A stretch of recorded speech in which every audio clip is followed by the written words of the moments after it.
But we can find ourselves in three realms. Number one, we can find ourselves in the rear view of regret.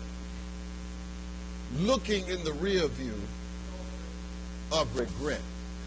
I'm talking about life.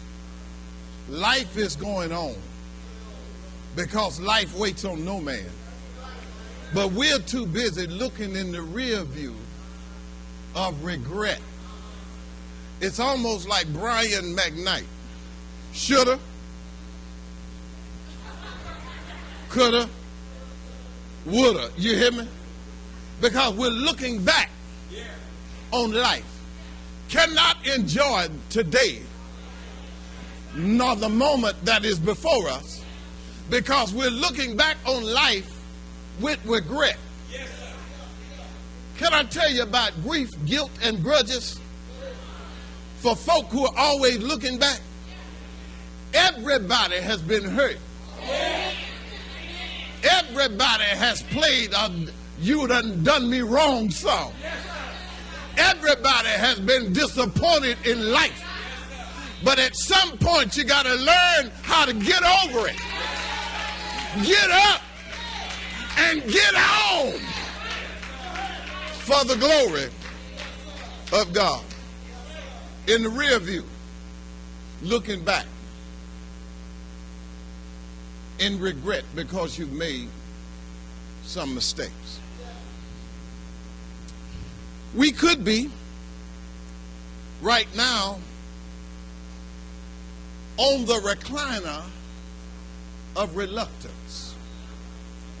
Illustrated simply this: we can be doing this, chilling. Them folk don't like me. They ain't gonna give me no job. Can I help you here? You laying on your butt till 2 o'clock in the evening, smoking this stuff all kind of ways. Are y'all with me now?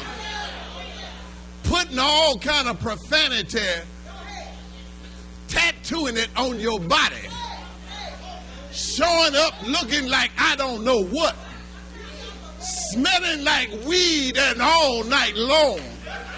And you talking about them folk won't give me no job. I wouldn't hire you either. And young ladies, can I help y'all here this morning? If you're going to hook up with something, make sure he has some pedigree about him. And pedigree means that he needs more than a cell phone, a PlayStation 2, and a pit bull.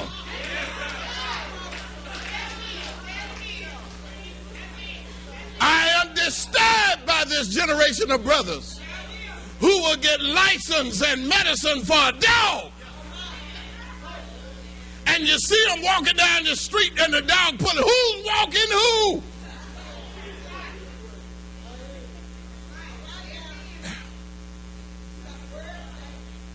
On Sister Act 2, that movie with Whoopi,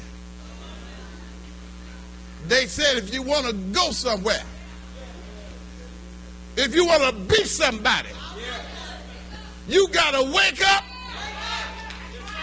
and pay. Can I translate what they said? When they said wake up and pay attention, they simply said you got to get up off of it.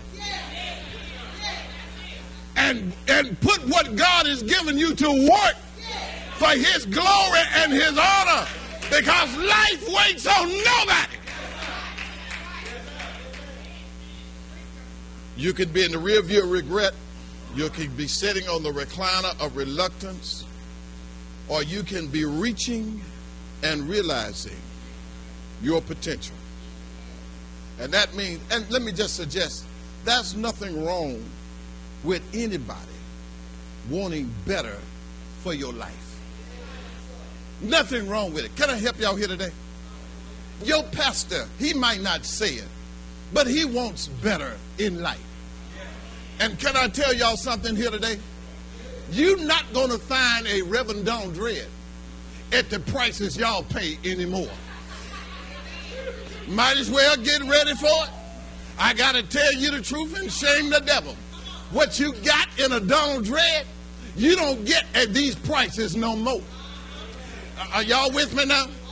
You can go get you a showboat who can't spell preach, but he can holler. But it ain't in the hoop. It's in the soup.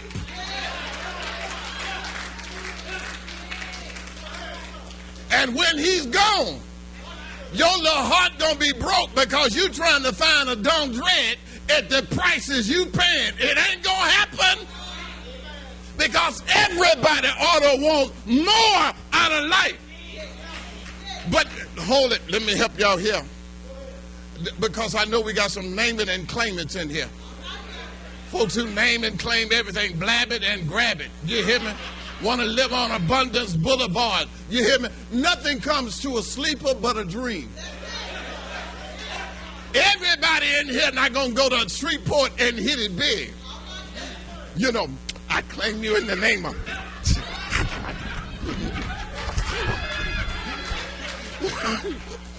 And you're praying for something to come easy. It doesn't work that way.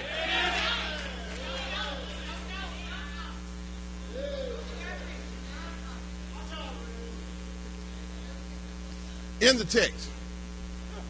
Do I need to go get my pistol? You might have to get your pistol.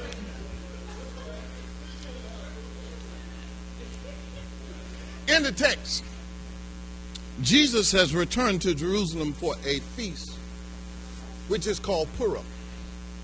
I have a dear lady who is in Port Arthur, visited our church. She's Jewish, and we just, you know, she's a practicing Jew. So there's some histories and some traditions that you can get. It just, I don't have a lot of money. I just got a lot of favor. And whether you know it, favor can get you some places finances can't. And favor can get you out of some stuff.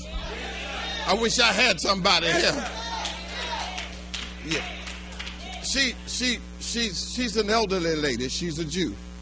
And I was preaching a funeral, and I was trying to throw out the little stuff I knew, little Jewish terms. And so she came to me. She told me who she was, and she said, and then she corrected me.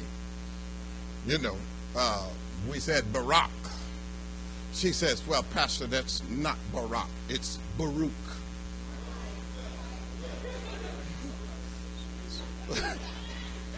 So you tell the president I said